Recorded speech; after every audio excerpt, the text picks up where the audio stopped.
ka-takeover. Muling nagliyab ang Auckland courts matapos magpakawala ng total domination si Alex Ala, ang ating Pinay tennis powerhouse at 4th seed ng ASB Classic. Sa round of 16 kontra kay Petra Marcinko, ang world number 82 mula sa Croatia, walang awang ipinakita ni Alex ang kanyang tunay na puwersa. Isang nakakanginig balat na 6-0, 2 straight set sweep ang kanyang ibinigay na tinapos niya sa loob lang ng mahigit isang oras. Kung akala ng marami ay mahihirapan si Alex matapos ang marathon match niya laban kay Donna Vekic, nagkakamali kayo dahil mas lalo pang tumindi ang apoy sa kanyang mga mata at mas naging ruthless ang kanyang bawat palo sa harap ng buong mundo. Sa unang set pa lang, isang devastating bagel o 6-0 scoreline ang ibinaon ni Alex sa loob lamang ng 22 minutes. Ultra-aggressive returns, lefty forehands na literal na sumasabog sa bawat serve, at lightning-quick footwork na hindi nagbigay ng kahit anong hininga kay Marcinko. Walang rhythm, walang space, at walang sagot ang Croatian rising star sa bagsik ng ating pambato. Pagdating ng second set, hindi bumaba ang intensity dahil nanatiling matalino, kontrolado at ruthless ang execution ni Alex kahit pa makulimlimang panahon at mahangin sa court. Sa edad na 20, ipinakita ng Filipina na ito kung ano ang ibig sabihin ng pagiging class apart, habang tuluyan niyang in-outclass ang kalaban mula sa unang punto hanggang sa huling bola. Ang tagumpay na ito ay higit pa sa isang panalo sa scoreboard dahil mula sa mga heartbreak at injuries ng 2025, heto si Alex Ala sa 2026 na bitbit ang isang legacy na unti-unti nang nabuo. Matapos ang epic win laban kay Vekic at ang doubles upset kontra sa tennis legend na si Venus Williams. Ito na ang pinakamalinaw na mensahe na ang reyna ng Pilipinas ay narito na para maghari. Online, sumabog ang reaksyon ng fans na puno ng awe at pride habang pinupuri ang kanyang intensity at kung gaano niya pinadaling tingnan ang isang laban na dapat sana ay bakbakan. Ngayon, ang buong WTA circuit ay naka-alerto na dahil ito na ang ika-4 na career quarterfinal ni Alex at sa nakikita nating peak form, mukhang wala na makakapigil sa kanyang pag-akyat sa tuktok. Sa Auckland, muling naging Pinoy territory ang arena dahil sa dagat ng watawat ng Pilipinas at malalakas na sigawan ng komunidad na ginawang home court ang venue para sa ating pambato. Ang bawat highlight ay mabilis na kumalat online habang ang buong bansa ay nagkakaisa sa paniniwalang ito na ang simula ng isang bagong era sa Philippine tennis. Mula sa sakit at hirap ng nakaraang taon hanggang sa apoy ng 2026, mas lalong nagrarally ang bansa sa likod ni Alex. Ang tanong na lang ng lahat ay kung kaya bang ituloy ang ganitong klaseng dominasyon sa quarterfinals dahil ang mundo ay nakatitig na at ang Pilipinas ay handa ng sumigaw muli ng tagumpay. Laban Alex, laban Pilipinas! Isang salita lang ang namumutawi sa bibig ng mga international tennis analysts matapos ang laban na ito. Ruthless. Kung akala ng tennis world na pagod na si Alex Ala matapos ang kanyang madugong labanan kontra kay Donna Vekic noong nakaraang araw, muling pinatunayan ng ating Pinay tennis queen na sa 2026, iba na ang level ng kanyang conditioning at mentalidad. Sa round of 16 ng ASB Classic sa Auckland, hindi lang basta nanalo si Alex, nagpadala siya ng isang malakas na shockwave sa buong WTA circuit. Ang biktima?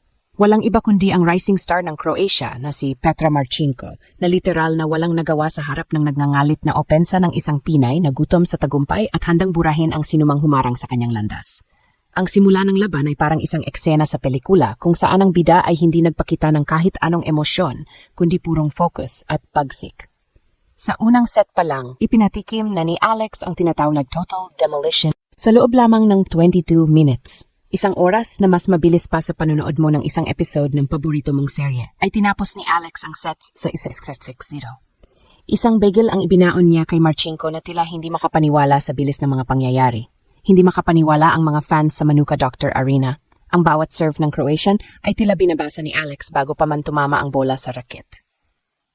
Ang kanyang mga lefty forehands ay parang mga bala na sumasabog sa kabilang side ng court na hindi man lang madampian ng racket ni Petra dahil sa sobrang bilis at talim ng anggulo. Ano nga ba ang nangyari sa loob ng 22 minutong iyon na nagpatahimik sa kampo ng Croatia? Nakita natin ang isang Alex Ala na nasa kanyang peak form.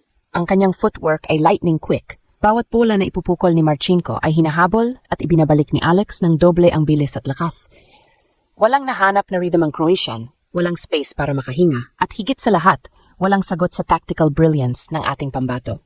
Sa edad na 20, ipinakita ni Alex na siya ay class apart. Isang manlalaro na hindi lang nakadepende sa lakas ng bisig, kundi sa talas ng isip at tamang pagpoposisyon sa loob ng baseline upang selyuhan ang bawat puntos ng walang alinlangan. Ito ang sining ng tennis na bihirang makita sa mga batang manlalaro, ang kakayahang pilitin ng kalaban na magmukhang amateur sa sarili nilang laro. Pagpasok ng second set, marami ang nagakala na baka magkaroon ng letdown o pagbaba ng intensity si Alex, isang bagay na madalas mangyari matapos ang isang dominanting 6-0 set. Pero hindi si Alex Ayala. Pagamat naging mas makulimlim ang panahon sa Auckland at nagsimulang umihip ang malakas na hangin, nakaraniwang nagpapahirap sa ball toss at teaming ng kahit sinong pro player, na natiling matatag ang ating pambato. Mas lalo niyang hinikpitan ng hawak sa league ng laro. Ang second set ay natapos sa score na 6-2, isang klinikal na pagtapos sa isang laban na tumagal lamang ng mahigit isang oras. In-outclass ni Alex ang world now. 82 mula simula hanggang dulo, na tila ba sinasabi sa buong mundo na ang kanyang pag-akyat sa ranking ngayong taon ay isang puwersa na hindi na mapipigilan ng kahit sino. Ito na ang tinatawag nating statement match.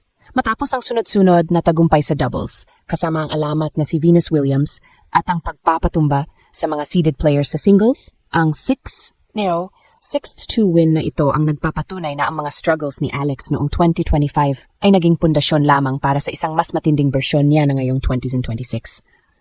Ang momentum ay nasa panig na natin at habang papalapit tayo sa quarterfinals, isang bagay lang ang sigurado.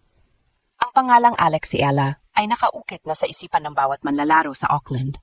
Hindi na siya ang underdog na basta na lang isinasantabi. Siya na ang kinatatakutang giant slayer na handang sumakop sa center court at pitpitin ang pangarap ng milyon-milyong Pilipino. Ang bawat puntos na nakuha ni Alex Ayala sa Auckland ay hindi lang basta numero sa scoreboard. Ito ay mga hakbang ng isang matinding pagbabalik mula sa mga pagsubok na muntik ng tumibag sa kanyang pangarap.